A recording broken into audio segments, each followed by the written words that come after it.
why have I started working on that? In fact, I wanted to know if ship interiors could be an interesting addition to the game. So yeah, I just wanted to walk a mile in Frontier shoes. What does it take to create ship interiors? What can we do with it? Is it boring? Just walking in a big ship, you know? And how can I integrate that in our website, Dangereuse, for the Dangereuse, basically. So I worked on it for a while, and then I wasn't sure if everyone could enjoy the adventure I was writing, because it was involving some ship interiors, and I didn't know if everyone could play with it. So I thought maybe let's start another approach. Let's start a weekly dev stream on that, where I can talk about it and have your feedback and see how it goes. The goal is reduce the cost of ship interiors development to near zero, and maximize the player engagement around that. So we can have ship interiors. Why I think it's possible? There are many things which makes me think that like that. So they might have a small team, but we have thousands with various skills. So we are quite powerful, and we are the players as well. So we know what we want. Maybe that's something we need to assess. But yeah. So I want basically to remove the risk of Frontier shoulders. I don't want them to work for months on a feature that can be rejected by the community. We've seen that with Odyssey and other things. And I want to maximize our pleasure. And with that in mind, if it's a success, Frontier returns to profit, and we have ship interiors. So it's a win-win. Everything we create could be reused by Frontier, providing it's good enough. And if it doesn't work, well, we will have a kind of augmented elite experience on our side, at least for new adventures on Elite Dangerous. So it's still a win. And I'm still learning stuff while doing it, so it's cool. One last thing before revealing the sandbox, the proof of concept, the demo, you call it how you like it. I don't want to compare this work to what Frontier is doing. It's leagues apart. You can't compare that. I don't want anyone to diminish the work of Frontier. There's no comparison. It's just a humble tool to help the studio provide new features. So, okay, I guess it's time. It's time to share that. So I hope your expectations are not too high as well. I think I like it personally. I like what I see. I like playing around. I think it's a really early experimental version. There will be bugs. There's a lot of work to do to polish and to have a better immersion. I will talk about that. There's a lot of things to add to that. It's really a very early presentable thing you can play around with. But bear with me and keep that in mind. It's really early experimental development version. So basically, let's go. So what you see, so it's real time. Yeah, there's the Autumn orbital mug, and yeah, and also everything. If you use your joystick, yeah, or your gamepad, it works as well. And there's a lot to do. It's just a concept, as you can see. But I can read information from the game in many ways. And from that, I guess we can augment the experience of our adventures, create, more stuff.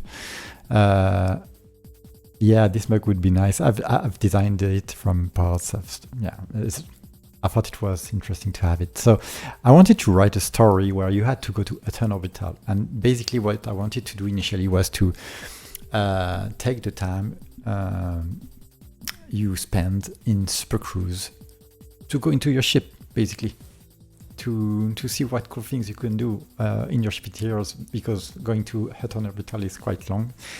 And I thought, all right, so I'm going to design a quest where people have to go to Eton Orbital, they buy a mug, and now they have it in their ship, so they can use it with their coffee machine. It was a simple stuff, And I thought, yeah, it's nice. So yeah, I haven't put all the blocks everywhere, but I wanted to move freely, so it's not annoying. About ship interiors, I think there is a major distinction we need to keep in mind. Is that there are flying ship interiors and there are grounded ship interiors. All right? And I think it's two different gameplays. And I think it's a nice step to go through. I mean, we can do a lot with grounded ship interiors, landed ships. Grounded might not be the right term, but a ship on the ground, basically. What I mean with flying ship interiors is there are phases of the game where you can walk into your ship without thinking too much. Super Cruise, auto dock, auto land, things like that. When you're on the ground, there are other stuff you can do. And in fact, there are already many existing interiors, stations, outposts, settlements, and nature, basically. So there are already gameplay loops which could be considered as interiors, which are interiors. Grounded interiors gameplay. So I think it can be a really nice first step. You can extend gameplay around a ship which is landed. For instance, just a stupid example which I'm going to read a few times. Imagine you are landed at a settlement with your Cobra Mark III, and you steal the power regulator of the settlement. This could be used. I mean, you go into the engine bay. You go there. There's an engine here, and you put the power regulator from the settlement here, and you gain, for instance, a jump overcharge, and then you can jump 200 light years because of that power regulator. You just walked into your ship, put the power regulator, you go to your cockpit, and you fly, and then you have an extra bonus of jump range once. I think it's cool.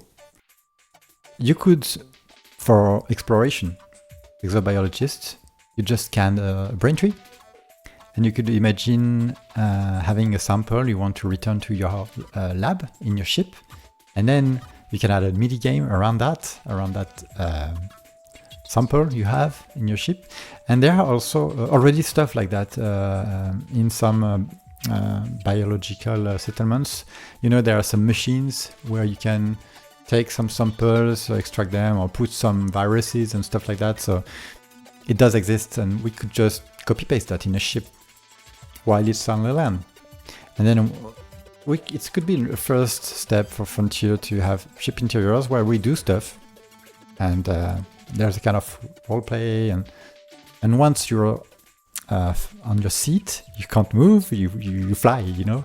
It's first step you could go through. For exploration, it's something you can't really the power generator, you can't really repair it, but you could maybe repair it on foot while your ship is landed, and you go inside your your engine room, your power distribution room and stuff.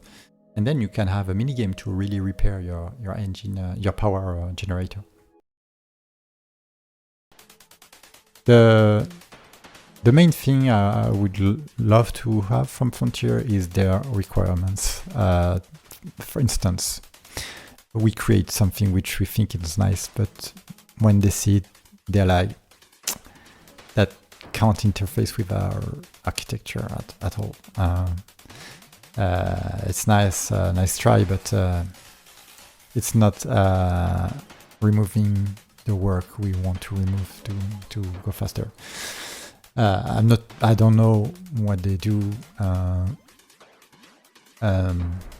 but yeah, maybe some little insight, some guidance to help them to the best we can. We can use our force in the right way. What you see here, I like to call it room 0, the cockpit. For me, it's room 0. I like it like that. And so there was still a lot of work to do on this one, but I need to also to hear the feedback, and I want to focus each week on the most important thing people think would be needed right now. I think I need to just keep working on it, and that's also the goal of this stream. Having a regular weekly stream will help me putting small goals and move forward. That's nice. Thanks a lot, FDev. Yeah, I sure need to add things so people can see it's moving, and it gets easier and easier to put their hands into it. And I had to bootstrap, basically, because the more I was keeping that for me, the more I was scared of releasing stuff, and I thought, okay, it might not be really nice, but I have to start. I'm going to do a teaser in a night and start a stream, and we'll see how it goes.